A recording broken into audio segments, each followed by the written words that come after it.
are days that are worse than others.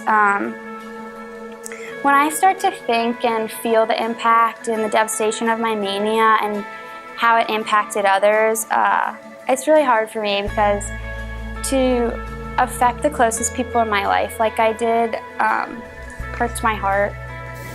Hi, my name is Brooke Kelly and I go to Ohio State University. I'm 20 years old and I live with anxiety and bipolar 1 disorder. The symptoms of my bipolar disorder really started showing up last summer. It was the summer of 2016. I just finished my freshman year at Ohio State and I thought life was great. I was chasing this idea of perfection, and as I chased that idea of perfection, I lost myself. For me, what I was surprised about my depressive episode is it came when I thought I finally had created that perfect life.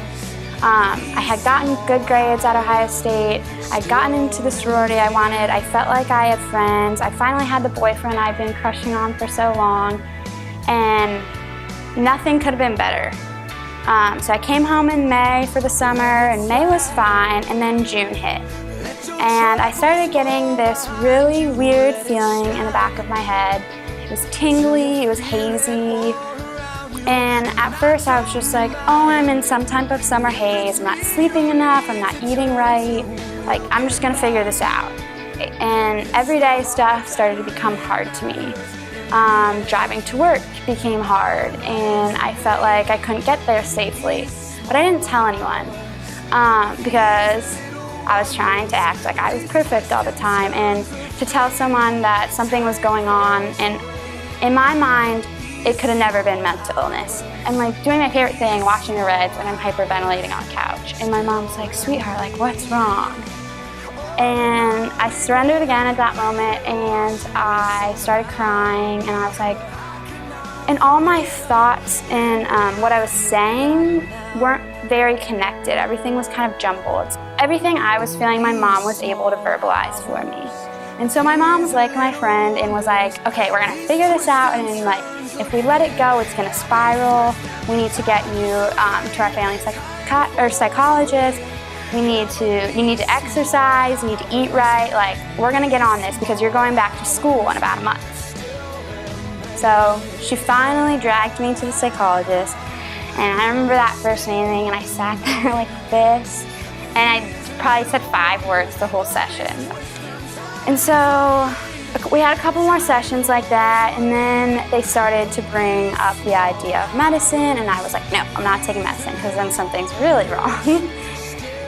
And then my depression got so bad that I was in my bed basically 24 hours a day. But I wasn't sleeping because I was so miserable.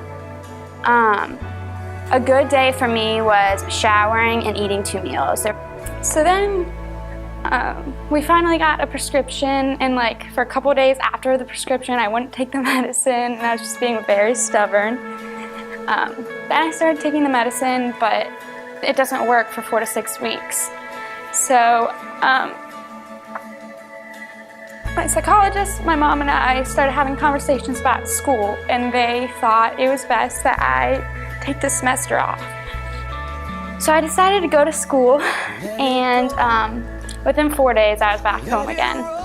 That first day of classes, I was like, I'm gonna go, and I couldn't even get myself to go to class. So I texted my mom, I was like, I need to come home. And the self-hate I dealt with as that decision came was a lot. Well, in retrospect, like, it's the best thing I ever did, and I wish I had listened to my mom, like she's always right, and taken the semester off before I got up there, but I started having pretty serious suicidal thoughts. And every time I would go, he would say, are you having suicidal thoughts, like on a scale of 1 to 10? And every time I would lie because I was so scared that if I told him, I would be hospitalized, and that was something I didn't want. And I felt like I was doing everything I could to not be hospitalized, so I didn't share that with him or anyone else, even though I really should have. to keep myself safe. And then somehow something started getting better. And I was trying to work out and trying to do everything that my psychologist was saying was gonna help. And right around the Warrior Run last year, I went to the Warrior Run with 2 of my friends and ran it, and that was kind of like a breakthrough for me, because to be able to run a 5K when a couple months ago I couldn't get out of bed for a whole day seemed like a big step for me. So I thought everything was going great, and I was like, oh, I'm going to tell my story. And what's unfortunate is I started telling my story as I was getting sicker and sicker in another way. I just didn't know. So through the weeks, the end of September and the first couple weeks of October, I started getting manic. And I started getting press speech, rapid speech. I was hypersexual. I spent all my money that I had made the whole summer, every dollar of it.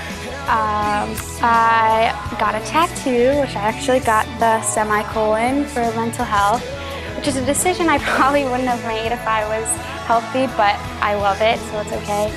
And my mom would call me out on my behaviors that were bizarre, and I couldn't see that they were bizarre. I was able to rationalize in my mind, like, oh, my mom's just too worried about what people think of me. I'm really fine, I'm healing. So then I saw a doctor, and she took my mom in the hallway and told her, Brooke needs to be hospitalized right now. I'm worried about her safety and her decision making. So I was treated at the Widner Center of Hope, and it's an incredible place. I couldn't say enough great things about it. I was treated by a team of doctors and nurses and mental health specialists that stabilized me within a week and treated me. I couldn't have been asked to be treated better. So I just want people to know that if you need to be hospitalized, it's not the worst thing, and if that's what's going to keep you safe, it's really worth it. And I'm just so glad I was able to have the opportunity to go there and be safe. And then in January through this May, they were trying to figure out all my medicines, and I started really feeling the side effects of my medicine. And I went to what I felt like was kind of a zombie. I felt like I lost my personality. Since this past May, I'm very happy with where my medicines are. I feel like I have my personality back, and I'm just very thankful for all the resources and love and support I felt.